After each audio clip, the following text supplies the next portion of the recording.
Ozgina pul to'plab qo'yuvdim. Onamga olib borib berdim. Aytdimki, 3-4 kunda olaman. Hayvon qilib qo'ymoqchiman boqishga dedim. Oradan ozgina vaqt o'tdi-da, onamdan pulni so'rasam,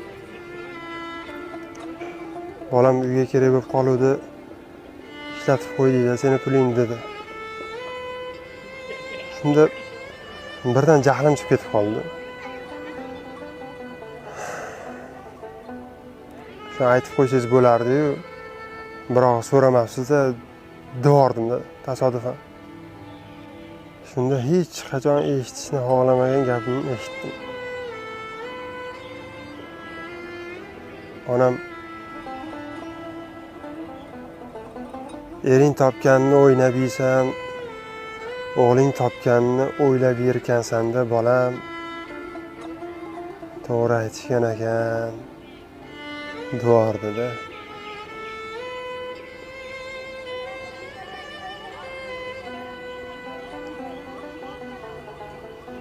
Bu gapni eshitishi, bu holatga tushishi yomon ko'radigan odamga ham ravo ko'rmayman.